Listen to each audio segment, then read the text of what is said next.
Welcome back as we once again get drenched in buckets of blood in my review after 100% for Nights of Azure 2 Bride of the New Moon. Nights of Azure 2 is a fantasy action RPG developed by GUST and published by Koei Tecmo in 2017 for PS4, PS Vita, Switch, and PC.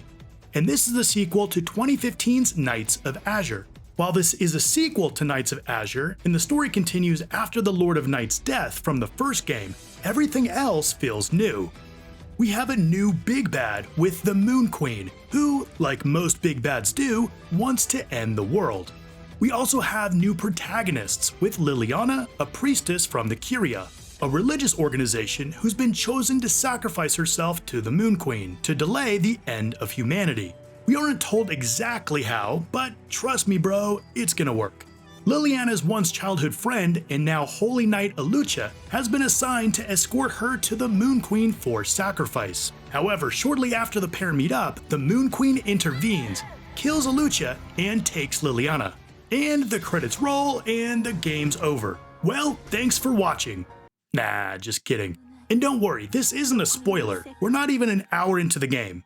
Alucia is then brought back to life by the researcher Camilla through a process that turns Alucia into a half-demon. With a second chance and with new powers, Alucia sets out to find Liliana and defeat the Moon Queen without sacrificing her friend. I dug Alucia quite a bit and thought she was more realized than Arnis from the first game.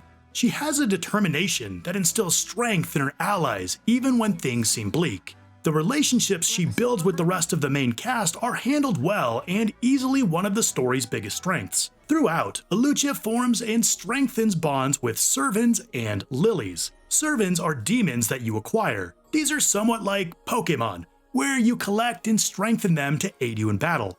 You can only equip 2 servants at a time, unlike the 4 from the first game. While they're still fun and useful, their role is somewhat diminished. Filling the Void is a new type of partner character known as Lilies, who can aid Alucia greatly in battle. You'll meet Lilies throughout the story and add them to your party. You can choose who joins you when adventuring, however, only one can fight alongside Alucia at a time, so choose wisely based on the situation.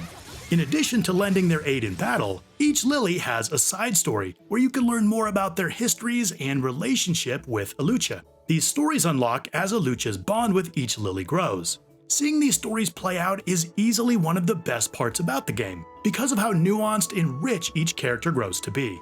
For example, Runehide comes off as prideful, but she's actually easily flustered and cares immensely for Alucia. While Camilla seems emotionally distant at first, she's actually haunted by her past and struggles with making things right. You'll be happy to know that they're not required to finish the game. However, completing them is the only way to unlock new skills for the Lilies and get the true ending, so I wouldn't recommend skipping them. Similar to the first game, Hotel Eterna serves as your hub. Here you can level up, change your party, accept quests, and more. You'll venture out of the hotel into the various dungeons. Each of these locations are well designed and offer a fair amount of exploration due to their size and the presence of obstacles that require specific servants to bypass. None of them are mandatory for story progression, but they do conceal shortcuts, treasures, and new servants. In her new half-demon body, Alucia has very limited energy. This means she can only venture out for a set amount of time, which is shown as a countdown timer. At the start, your runs can only last for 10 minutes. However, as you level up, you can add more time until you eventually can venture out for 20 minutes. This combines with the overall race against the clock. Alucia can't let the blue moon become new, and after each day, the moon wanes just a little bit more. Thankfully, it's reset after Alucia defeats each of the 7 chapters' bosses. Initially, I thought I was gonna really hate the time limit. However, after completing this game, I'd say it's made considerably better for having it. You aren't just told you're strapped for time, you're desperately racing against it throughout the game. This adds tension and urgency to everything you do, because you know that you'll have to start all over in an area the next day if you don't get to a checkpoint before Alucia is forced to return to the hotel. And that takes us to the bulk of the gameplay, the combat.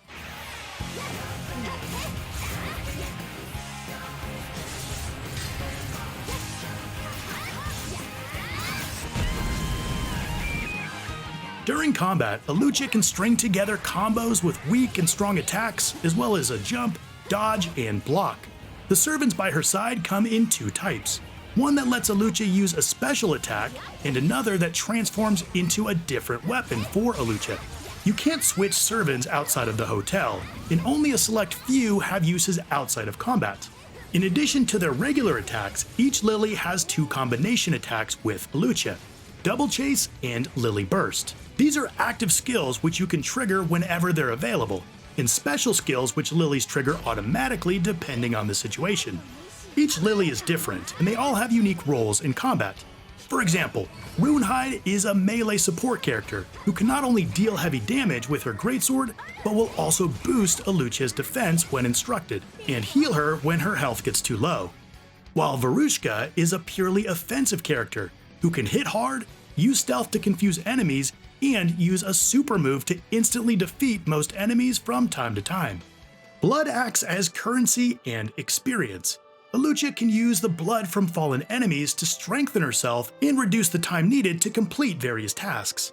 Upgrades range from increasing the damage she can deal with specific weapons to increasing her overall damage when under a certain percentage of health.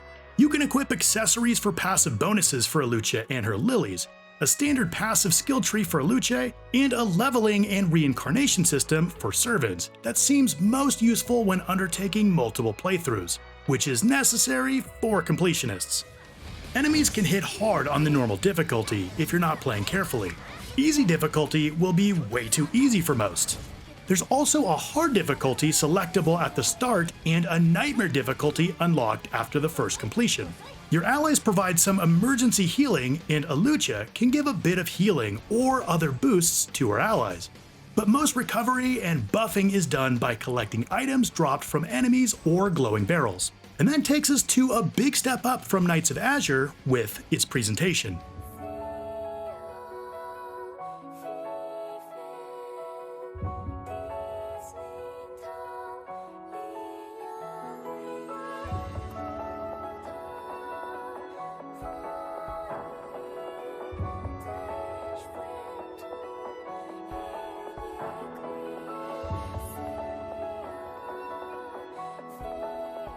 Now, it's clear this isn't a AAA game, but it does a great job with the presentation considering the budget.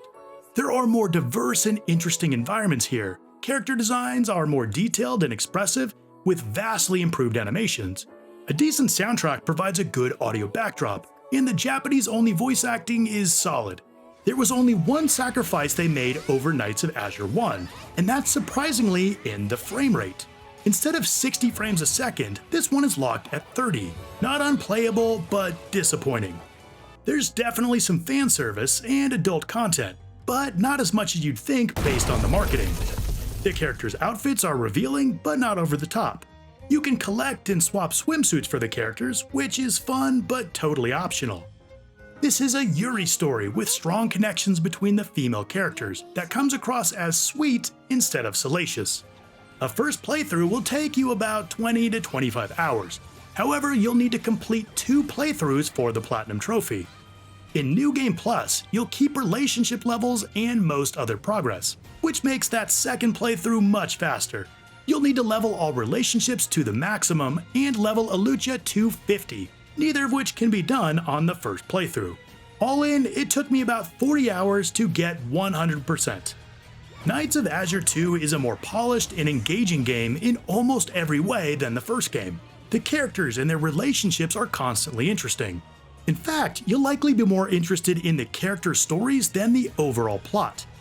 The combat system, while not revolutionary, was fun, and the loop kept me pushing forward even through the second playthrough. Don't let the timer turn you away. I think it was a great design choice. Nights of Azure 2 has a lot going for it. If you're a fan of the first game or like action JRPGs in general, then this will be right up your alley. If you liked the video, hit like, drop a comment, and of course subscribe. And if you want more of my thoughts, check out my video right here. I want to thank you so much for watching, and I'll see you next time. あなたは